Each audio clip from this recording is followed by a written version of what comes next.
branches stay underground and gives the plant a particular ability to resist the stresses of nature. Pelargonium sidoides is part of the genus of Pelargonium. It's part of the geranium family, and arguably it's the most important plant of that family, and it has had considerable importance for centuries in local traditional healing, and we will find out what that is in a minute. It grows in the coastal mountainous regions of South Africa, and you will have here a look at the leaves and the flowers. The leaves are heart-shaped. They have a velvety touch. They're aromatic, actually, together with little stems that you see here. The most characteristic part is that the flowers have this darkish, blackish appearance, and that distinguishes it from other Pelargonium plants that are more pink.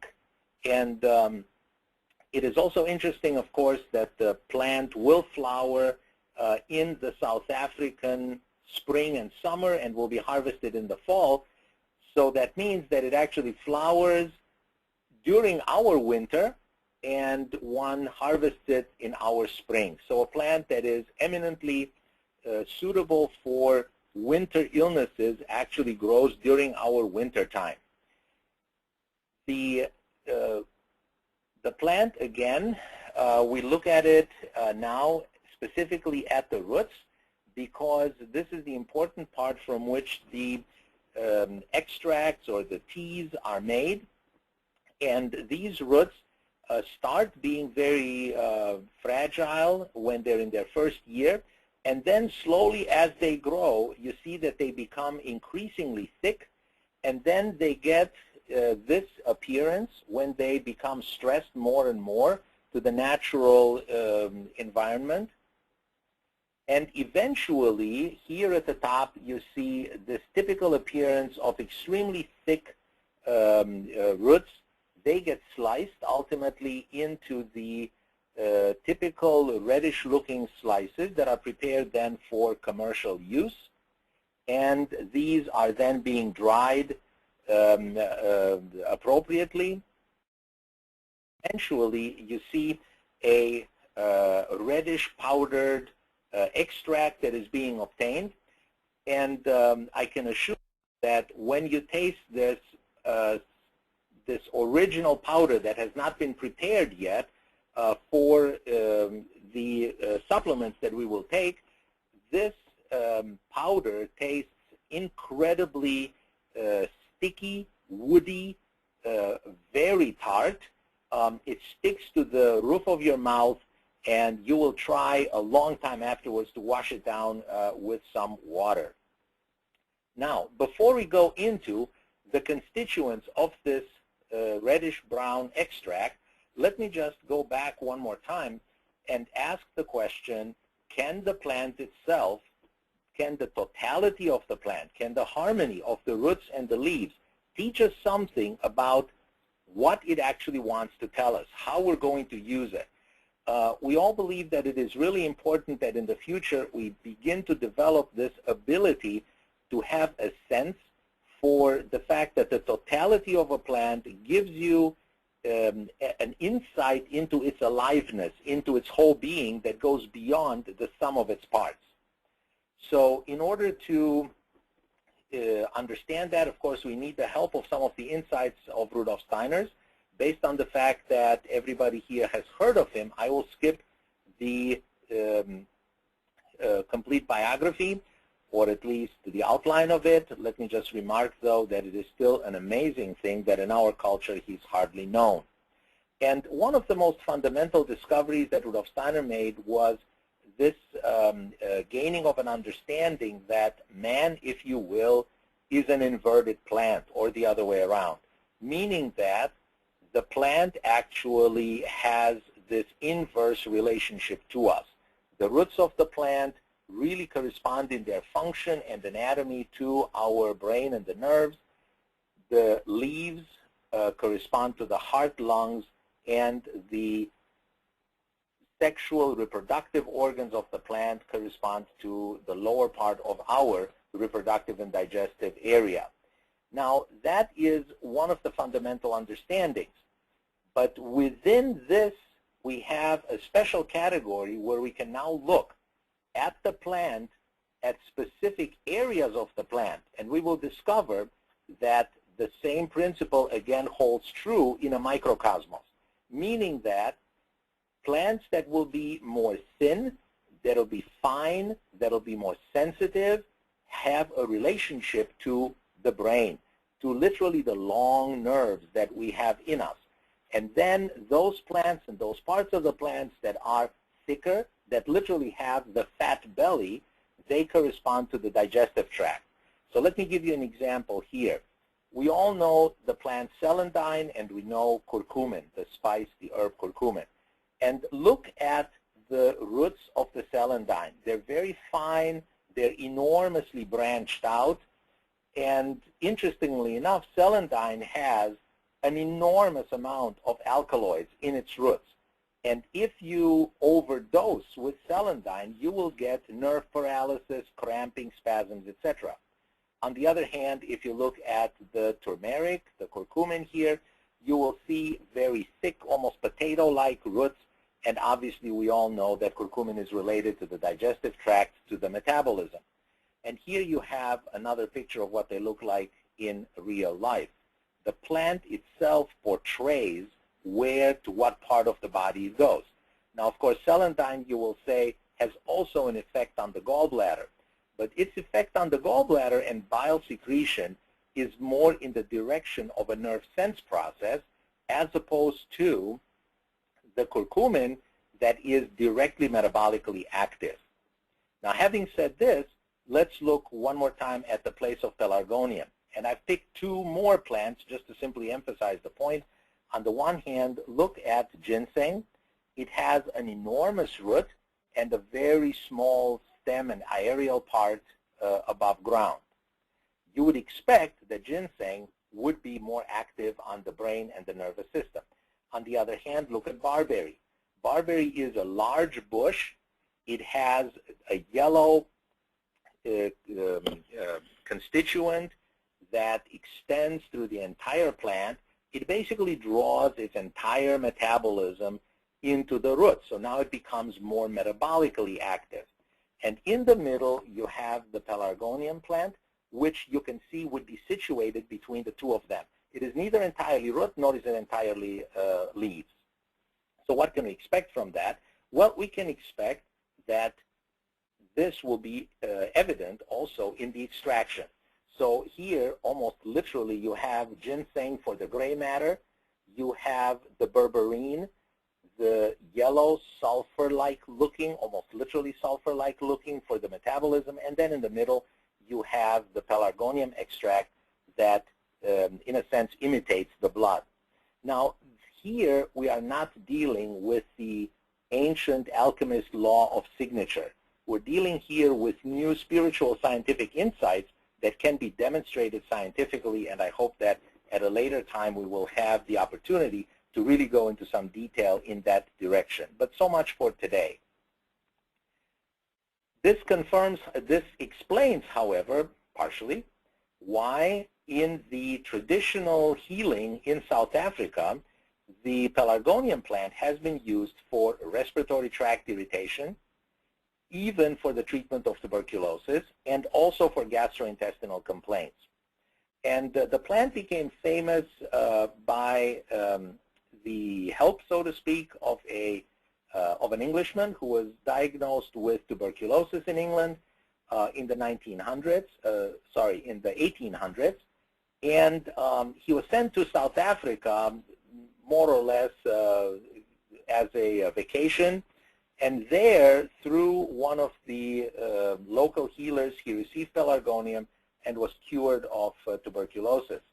So he came back with this news to England, and he overdid it in what he promised could be done. So the plant had a brief period of being very well known, and then it came more or less in disrepute. Recently, however, meaning for the last 20, 30 years, it has become very famous again because of the research that I will show you in a minute. Now, let's go back to this extract and see what the constituents are. Here we're approaching now the more customary analysis of modern technology. And Pelargonium has the coumarins in it. These are the most important constituents. One of them is called uncalin, and you have here the chemical structure of uncalin. Pelargonium has also in it tannins and various other phenolic compounds, which we will not emphasize today. There are two companies that are making reliable extracts, or at least the beginnings of the extract that one needs then for the actual supplement. One of them is the Schwabe company, a German company. The other one is Flaxman, a Swiss company. They have identical constituents and standardization, so they can be used interchangeably. And here you see a thin layer chromatography where basically the bottom row here shows that the active ingredients are present in both. Now, I'd like to go into the mechanism of action so that if there are any questions at the end, we can go into them. But right now, I'd like to get more to the clinical part.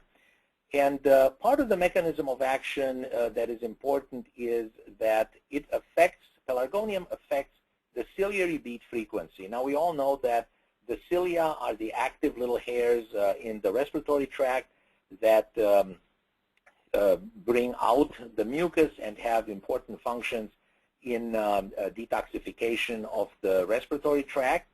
And Pelargonium has been studied and has been shown to increase the ciliary beat frequency by up to 33% over controls. So that's very significant. And you have here the graph that goes with it. And you can see here the increase over control. Next, Pelargonium has very important immune functions. It increases the ability to phagocytose by approximately 50% over controls. It increases the oxidative burst in the macrophages, which are important for the destruction of the bacteria. It induces the gamma interferon system. It increases the level of cytokines, and especially importantly, it increases the level of secretory IgA, and I will come back to the last one in a minute. In one study that was done, 2 cell lines were looked at, both bone marrow-derived macrophages, and you can see there that particularly this uncalin that we're talking about, for which the extracts are standardized, really was able to very significantly be induced. Consequently, the author of that study concludes that the current data provide convincing support for the improvement of immune functions at various levels, and hence, it validates the medicinal use of Pelargonium. Now, let's switch over for a second to the relationship between Pelargonium and bacteria.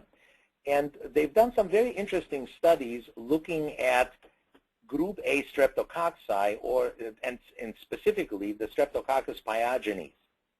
Now, what happens here is that there are 2 phenomena that are important to us and that are very interesting. In this chart, you can see that when human epithelial cells were treated with increasing doses of Pelargonium, the adhesion, the attachment of the, quote, bad bacteria to the epithelial cells decreased steadily. Now, these human epithelial cells are the same that are the living cells that line our throat. On the other hand, you have in the same study this particular phenomenon where the Pelargonium extracts actually helped and induced an increased adhesion of the bacteria to the so-called buccal epithelial cells. Now, these are the cells that are normally on their way to becoming dead and being sloughed off, coughed out, swallowed by the organism. This is indeed a very beautiful way for nature to deal with the problem of incoming bacteria, that the pelargonium helps the healthy cells not to allow invasion by the bacteria. On the other hand, the bacteria are urged, so to speak, to hook on to the cells that are dead and to be pushed out of the organism. And this may explain a lot. You will see here an immunofluorescence study where the small dots are showing the attachment of bacteria to the epithelial cells. After the treatment, there is no such attachment. And in conclusion, the inhibition of the invasion of the epithelial cells by the microorganisms allow us to make the statement that pelargonium treatment may be useful in preventing recurrent strep infections. As a side remark, let me say that a study has also been done showing that pelargonium reduces the adhesion of H. pylori, Helicobacter pylori, to the human stomach cells, and that is an in situ study, as the ones before, obviously. I'm switching now over to viruses, and I will keep this relatively short. Pelargonium has been shown to again prevent the penetration of the herpes simplex 1 and 2 into host cells. And that's a very different mechanism of action from acyclovir, where acyclovir is active only after the virus has penetrated the cell. So it's intracellular. So by doing this, through this mechanism, we can see that there's a potential there to actually mix the pelargonium into a cream substrate and use it as a topical therapeutic use against all types of external herpes skin infections. On a different level altogether, pelargonium interferes with the replication of the influenza A virus, respiratory syncytial virus, human coronavirus, para-influenza, and Coxsackie, but not adeno and rhinoviruses. This is a very important slide that I would like to explain. As you well know, every time you get a cold, one of the characteristics is that you feel miserable. So by and large, this is called sickness behavior. So the symptoms are the malaise, the aches and pains in the limbs, the lack of appetite, headaches maybe, but just an overall sense of ill feeling. Well, this has been replicated in an animal study by giving the animals LPS, which is a lipopolysaccharide. So that's a fraction of a bacteria. And when you inject LPS into the animals, you can create an inflammatory state that mimics the state of inflammation that would occur after or during a viral infection, a disease. And what happens when you inject the animals with LPS is that when you offer them a place where they are situated, they will tend to stay there. So think that you have a big, large box that half of it is exposed to light and the other one is offering darkness. If you place the sick animal into the light area, the animal will tend to stay there. The sicker the animal, the longer it will stay in the light area because it just won't move. A very healthy animal will either go and hide in the dark, or it will go back and forth between the light and the dark. So what you see here is the following. That look at this one here, the control. This is the amount of time, more or less, that is spent by controlled animals in the light box. Next to it, you have animals that have been given the same, you have 4 groups of animals that have all been given LPS. So they are all sick. Some of them, however, have gotten no pelargonium, then 100, 200, and 400 milligrams. So increasing doses of pelargonium have been given. What you will notice here is that the ones that received the highest dose of pelargonium recovered, became healthy, and moved away from the light. Then in the same, this begins to approximate the control. So it is a tremendous improvement that the LPS can do, that the Pelargonium can achieve. Now here you have a group that has been given only the Pelargonium, and it is identical to the control group, meaning that the Pelargonium itself did not make the animals sick at all. This is a very significant finding because we can now say in general, and also based on other studies that I will show you in a minute, that that Pelargonium inhibits sickness behavior. So Pelargonium improves symptoms that are following chronic stress or trauma of various kinds. They improve anorexia, depression, listlessness, fatigue, sleep disorder, anxiety, poor concentration. I love this word, indifferentism. I think just about everybody needs a dose of that, Pelargonium. Aches and pains and malaise. So it is probably important to note that the use of Pelargonium essentially goes way beyond treating colds and flus. I'm switching over now to the RCCTs, which are, as we all love to hear, randomized controlled clinical trials. And I want to give you first a summary of an overall impression. These clinical studies now in people have basically confirmed that Pelargonium can relieve annoying symptoms such as sore throat, stuffy runny nose, cough, mucus obstruction, and bronchitis and sore throat. Overall, Pelargonium speeds up the recovery and reduces absence in school days and at the workplace. And overall, it has an excellent safety profile and tolerability in the people who took it, both adults and children. So this is important because the epidemiology speaks for itself. I will make this short. Most of you know this. Adults get at least 2 to 4 colds per year, children 10 and more. And most of the time, these episodes are caused by viruses, or they're said to be caused by viruses. In fact, probably what's going on is that the immune system is out of balance. But the problem is that in the absence of other reliable methods, they're usually being treated with antibiotics, and that is not good. The economic impact is enormous. I will skip over that, but look at the numbers a little bit, and you see that we're talking about a significant impact here. Let's look at some of the studies. In this particular study by Mathis, 468 adults with acute bronchitis were observed. And the primary outcome here, as in some of the studies that follow, was the observing of changes in the so-called bronchitis severity score, BSS.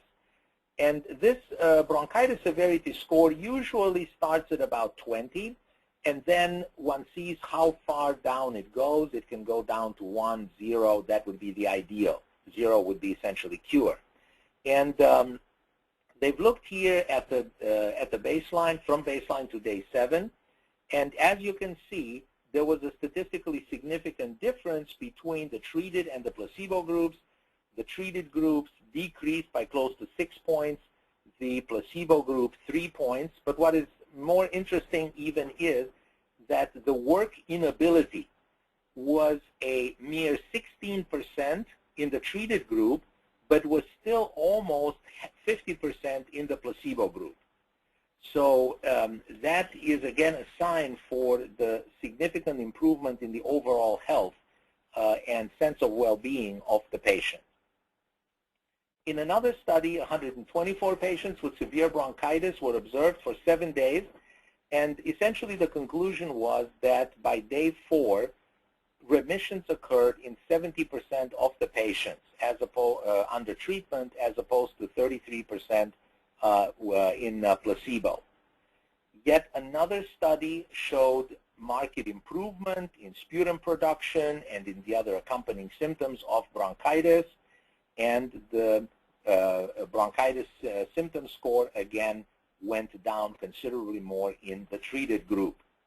Finally, I'd like to show here a study that was done in 742 children. And these children were really sick at the beginning of the study. They had a variety of symptoms. I will show you in the next slide specifically what. And after 14 days, their severity score went down to 1.4. Also, the loss of appetite that was originally present in about 65% of the patient went down to 27% of the children at the time of the last observation. Now, you can see more of this in this slide, where the initial investigation in the blue shows that 65.8% of all children had loss of appetite. It went down to 27%. Look at the decrease in vomiting. Look at the decrease in diarrhea. Look at the decrease in headache. Look at this incredible decrease in fever. So a very significant improvement. The tolerability was excellent. There was hardly a child that had an unsatisfactory feeling about the treatment. And I would like to summarize then, consequently, that in a systematic literature review of 6 of these randomized controlled clinical studies, it was demonstrated that Pelargonium significantly reduced acute bronchitis by day 7 with no serious adverse events reported. All right, more specifically on colds and flus. As we all know, most of the time colds are caused by viruses, and yet we are being treated, doctors are treating with antibiotics, which is not appropriate, but alternatives are lacking, so we need to be looking for other forms of treatment. In a study showing Pelargonium treatment to 103 patients with nasal drainage, nasal congestion, and these other symptoms, after 10 days of treatment, 78% of the treated patients got complete relief of symptoms. And I would like to show you this chart here, where you see in the darker column here, you see what happens in less symptoms. So the higher you go in the column, the less symptoms there are for the various types of complaints. So here you have one, for example, sneezing reduced significantly, sore throat reduced significantly, hoarseness reduced, nasal drainage reduced, and so on. So an overall improvement in symptoms. What I would like to show here is, from this particular study, is that you have the other way around now. The higher you go with the gray, with the less dark column, the more you have an improvement. And I'd like to concentrate particularly on this column here and this column here, because what the two of them show is that Pelargonium very significantly reduced weakness and reduced exhaustion. So people felt plain stronger and an increased sense of well-being during the illness. Finally, a slide here from a different study where they were looking at 143 patients. They all had essentially very bad sore throat, viral induced non-group A beta hemolytic strep, so more than likely a viral origin, but they had a very severe symptom score. They call it this time tonsillopharyngitis severity score, and you can see how it decreases to placebo and where you are with the treatment with Pelargonium.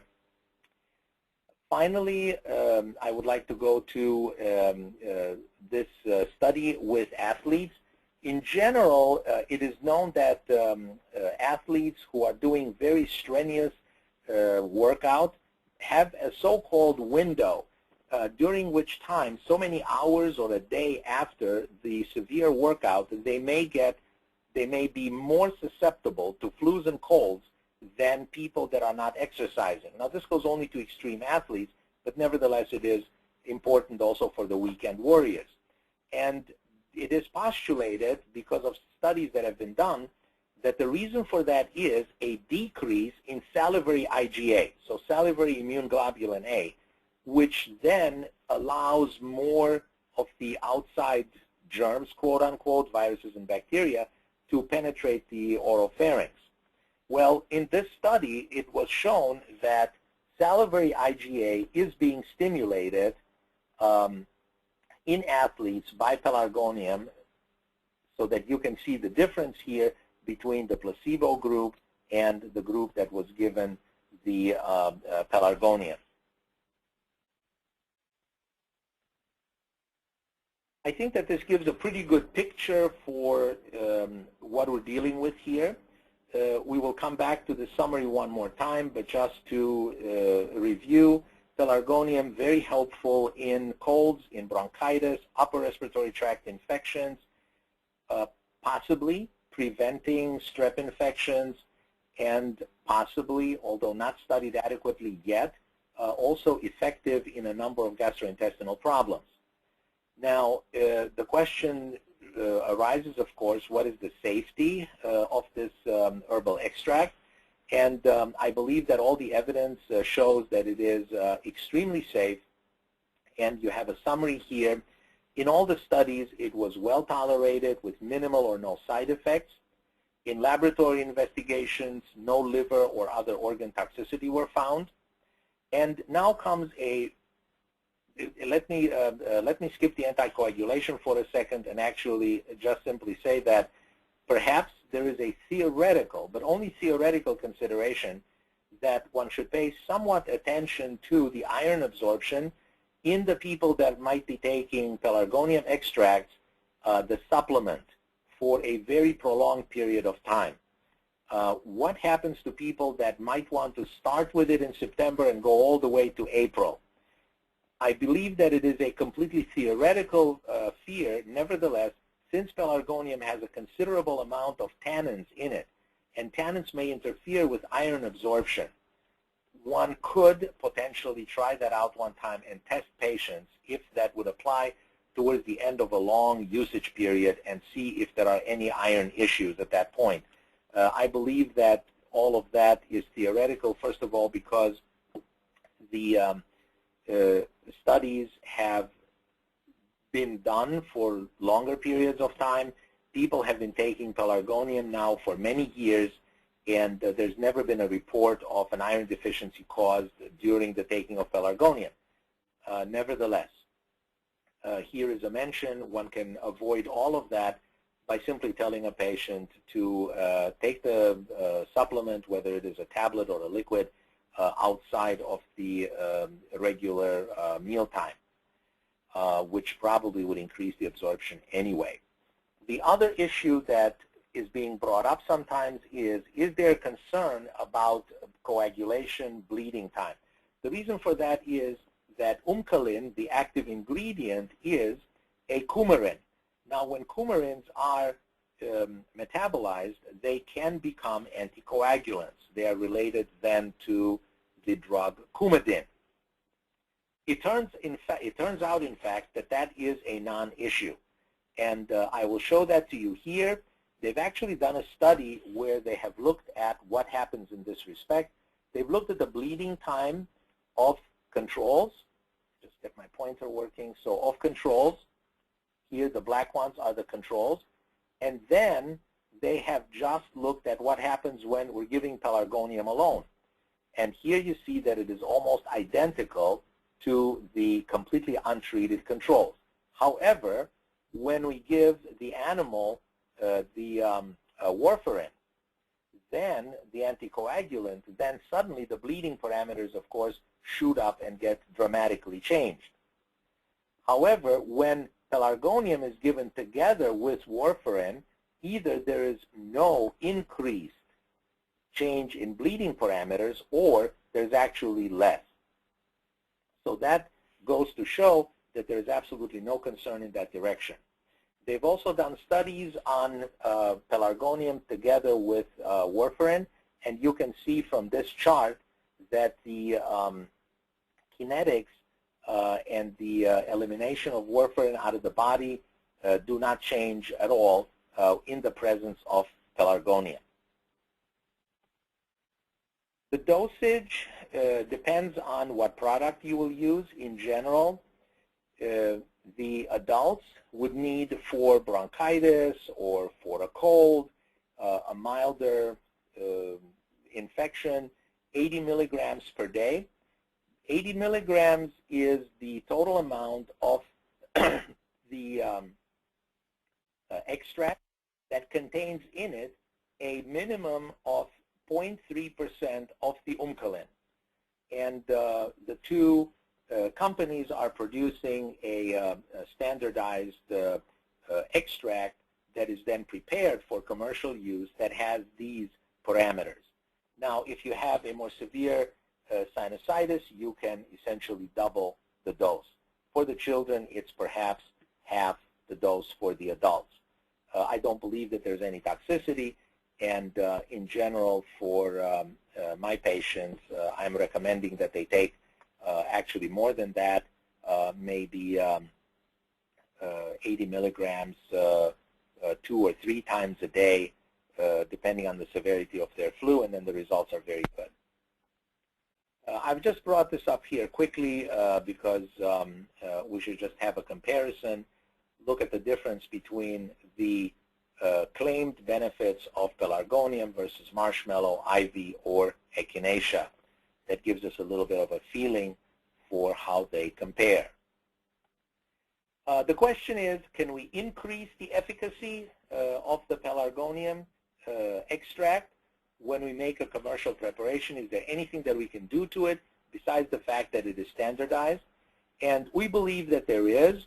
If one combines the standardized extract with a whole root mixture, if one adds to the preparation the ashes of the root, from which then one obtains the salts and minerals of the plant, and if one adds the potencies of the root, in which case one will have a more assured access to those higher levels of the life body, the soul, and the spiritual beyond the physical changes. We believe that the product should be non-alcoholic. The production should obviously be compliant with good manufacturing procedures. And we think that it is important that when the product gets made, that it's done with positive intentions on sunny days with good energies at the right time of the day in the morning, and that would increase the quality of the formula that one then is taking.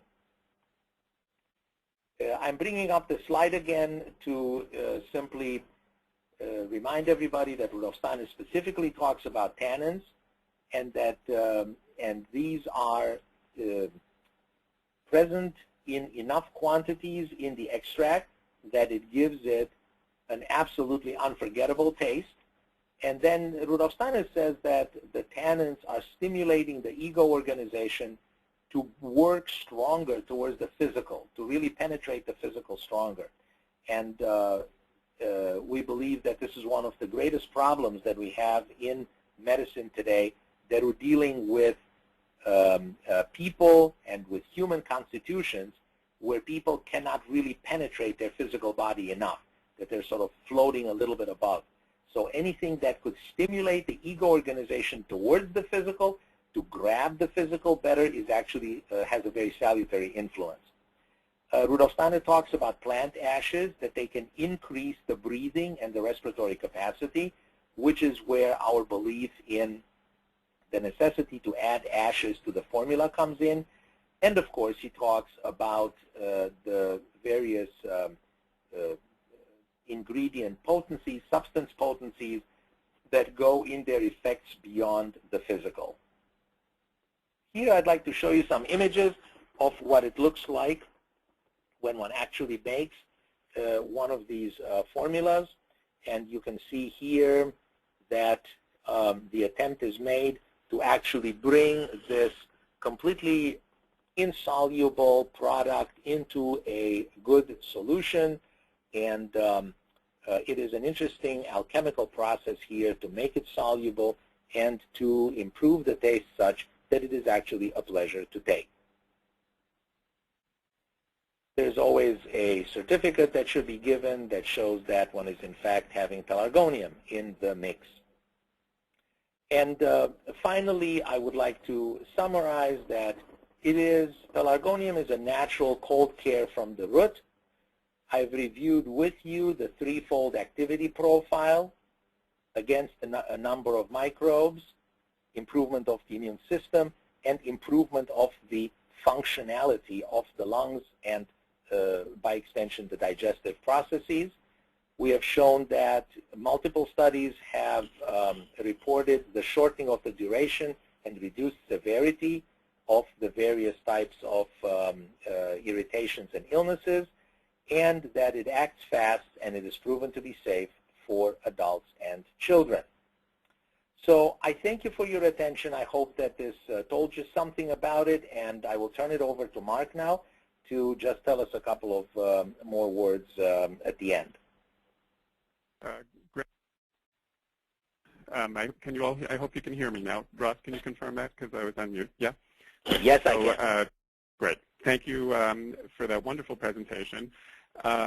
We do have a few minutes if people want to enter questions. So the way you do that is there's a little orange arrow up on the top of your dashboard. You'd want to make sure you click that so you can see the dashboard. And then there'll be a section for questions, and you would just click in the box there, type in your question, and send it over. And if we get some questions, we'd be happy to take a couple of minutes to answer some of those questions. While you're doing that, if anybody has some questions, let me just tell you a couple of things. A lot of the information that Dr. Intia was talking about is available on the two websites. One is the True Botanica Company website that you see in front of you, truebotanica.com, and the other is the foundation website, which is truebotanicafoundation.org. In the company website, if you look in the health topics section, you'll find articles on several of the different substances that we've looked at, and we'll be adding to that on a regular basis. And on the foundation website, it's in the articles section. We have been recording the session, and if technicalities work out okay, we will also on the foundation website try to put the recordings of some of the webinars that people can come back and listen to. I'll have a few more things to say, but I see some questions coming in, so let me go to the questions, and then at the end we'll finish up. So let me see. We've got a lot of questions, and if we can't get to all the questions, then please feel free to email us at the info@True Botanica Foundation. So one of the questions here is, Dr. Intia, is how does Pelargonium compare to other products that you care for colds or others on the market, such as oxycillocyanum, vitamin D, mushrooms, etc.? Well, it probably, by and large, is a matter of effectiveness. Some patients will respond better to one item than others. In my experience, this plant is uniquely effective. I have been repeatedly surprised to have people come in with a very bad cold and then take this supplement for about 4 or 5 times a day, essentially every hour or two, and wake up the next morning feeling completely well. And that has happened enough times to actually surprise me. And in general, I think for the audience that we have at this webinar, it's not going to be so much of an issue, but for the practitioner at large, to have this number of studies is really impressive. I mean, the the safety has been demonstrated, the effectiveness has been demonstrated. I think that those are the pluses over other remedies. But again, if you have a patient or a customer, or if you want to take it, and you have a severe vitamin D deficiency, well, all the supplements in the world are not going to help you if you have a nutritional problem. So, so obviously one has to be checking those kind of things. As far as the mushrooms are concerned, what attracts me about Pelargonium is that it seems to have a whole bunch of non-specific benefits. So you're not risking to develop sort of a one-sided emphasis that'll then bring you out of balance in other areas. It is mild enough that I suspect in the hands of the right researcher, it could be demonstrated to actually be a nice adaptogen so that it has an intrinsic balance to it. Perhaps so much for right now. Okay, great. The next question is a practical one, just asking, again, how much does one take? If you could review that again briefly. Well, it's important to understand this. In a webinar like the one we're having right now, we have taken great pains to make sure that we present a healing herb, that we present an objective objective results of research. We are not here to plug a specific product or another. So there are several products on the market that have Pelargonium in them. That's why I was somewhat veiled when I said, well, we believe that it is an even better product if you check and make sure that that product has the ashes and the salts and the minerals and the non-alcoholic manufacture, etc. But among those products, and one has to distinguish between the product and the ingredient that we have just presented, among those products, True Botanica has one. And of that liquid product that we make, the serving is 80 milligrams. So you can either give one serving or 2 or 3 a day. I don't think that there is a toxicity even if you take 3 servings a day of a Pelargonium extract. Now, you can divide one serving into perhaps half a teaspoon, and you take then half a teaspoon every hour throughout the day. You can take one serving every 2 hours. That's completely okay.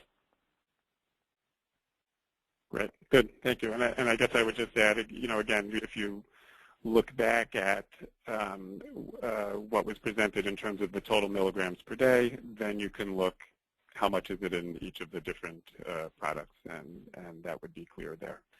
Maybe we'll take one more question as we're almost at our hour. You said that the Pelargonium increases the adhesion of bacteria to the dying buccal cells. What about the good bacteria? Should we be concerned about losing any of the good bacteria in that process? It's a good question, and I don't think that I can answer it as though I would know a research answer. However, from my experience and looking at the other products that we're dealing with at True Botanica, specifically the probiotic, the oral probiotic called Bliss K12, which is in our True Defense. If one looks at all the phenomena that are related to the mouth, normal bacteria, and the germs that are the invaders that are coming in from the outside, the problem seems to be very lopsided in the direction that the lining of the mouth and of the throat are very much under a constant stress. And consequently, it's more a matter of being able to deal properly with the incoming aggravating factors than to be worried about the ability of the body to regenerate then the normal cells.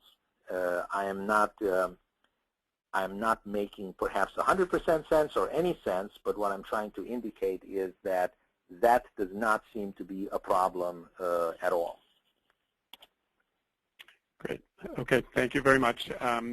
We'll start to wrap up. If we couldn't get to your question or you have questions afterwards, again, please email us at info@truebotanicafoundation.org. That's on the screen right now.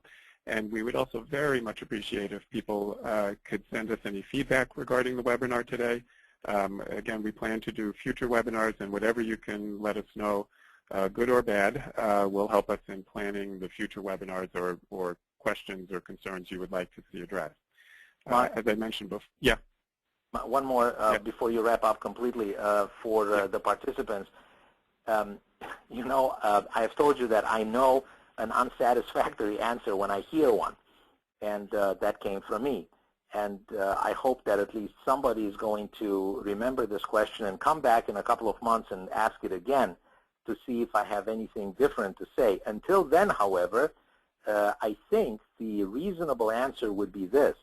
Considering the fact that all these people are given the Pelargonium and then they are healthier than they were before and have less recurrent tonsillitis and less recurrent respiratory disease, it seems to stand to reason that there's been an improvement in the overall healthy microflora of the mouth and throat rather than a damage to it.